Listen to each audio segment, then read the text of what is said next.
இங்க ஒருத்தனுக்கு வெளியில எங்கேயுமே வேலை கிடைக்காதனால ஒரு ரெஸ்டாரண்ட்ல போய் வேலைக்கு சேர்றான். அந்த ஹோட்டலோட மேனேஜரும் அவன் போடுறதுக்கான ட்ரெஸ்ஸனா கொடுத்துட்டு நீ கிச்சன்ல போய் சமைக்கிற வேலையை பாருன்னு அனுப்புறாங்க.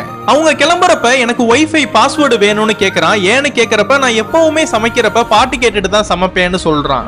அவங்க அங்கிட்டு கிளம்புனதுக்கு அப்புறம் சமைக்கிறது எல்லாத்தையுமே இவன் போன்ல பார்த்து தான் சமைச்சுக்கிட்டு இருக்கான். அதுக்கப்புறம் தான் தெரியுது இவனுக்கு சுத்தமா சமைக்கவே தெரியாது, ஒரு வேலை வேணுங்கிற ஒரு காரணத்துக்காக தான் இங்க வந்து வேலை செய்யறான்னு.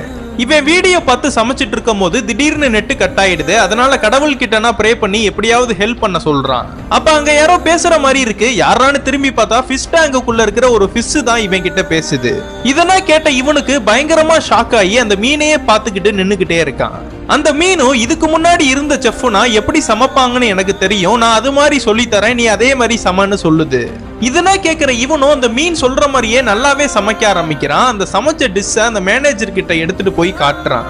அந்த மேனேஜரும் இவன் கொண்டு வந்த டிஷ்ஷனா சாப்பிட்டுட்டு இவன் தான் இவ்வளவு டேஸ்டியா சமைக்கிறானான்னு ஆச்சரியப்படுறாங்க. அதுக்கப்புறம் அந்த ரெஸ்டாரண்ட்டுக்கு வர எல்லா ஆர்டரையுமே இவன் தான் அந்த மீன் சொல்ற மாதிரி சமைக்க ஆரம்பிக்கிறான்.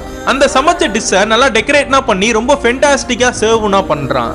ஒரு நாள் அந்த ஹோட்டலுக்கு ஒரு பெரிய பிசினஸ் மேனும் வராரு. இதனா பார்த்த அந்த மேனேஜரும் அந்த செஃப் கிட்ட வந்து அவர் கேட்கிற டிஷ்ஷை மட்டும் நீங்க சரியா சமைச்சு கொடுத்துட்டீங்கன்னா இந்த ரெஸ்டாரண்ட்லயே உங்களுக்கு பெர்மனன்ட்டான வேலை கன்ஃபார்ம் ஆயிடும். அதனால இவனும் அவர் கேட்ட டிஷ்ஷை பண்றதுக்காக மீன் ஏதாச்சும் இருக்குமான்னு கிச்சனுக்குள்ள வந்து பாக்குறான். மீனே இல்ல. அதுக்கப்புறம் அந்த டேங்க்ல இருக்கிற மீனுக்கு கடலுக்கு போகணும்னு தான் ஆசை, ஆனா இந்த ஜென்மத்துல அது நடக்காதுன்னு அந்த மீனுக்கே தெரியுது. இந்த பக்கம் பார்த்தா இந்த மீனை சமைக்கிறதுக்கான எல்லா வேலையுமே இவன் ஆரம்பிச்சுக்கிட்டு இருக்கான். அதுக்கப்புறம் கடைசியா அந்த டேங்க்ல இருக்கிற அந்த மீனை எடுத்து வெட்டலான்னு போறப்ப அந்த மீனுக்கு ஆக்சிஜன் கிடைக்காம திணற ஆரம்பிக்குது. இதனா பார்த்த இவனும் அந்த மீனை வெட்டாம என்னோட வேலையே போனாலும் பரவாயில்லையேன்னு அந்த மீனை ஆசைப்பட்ட மாதிரியே அந்த மீனை கடல்ல விடுறதுக்காக ஒரு கவர்ல போட்டு எடுத்துட்டு வந்துடுறான்.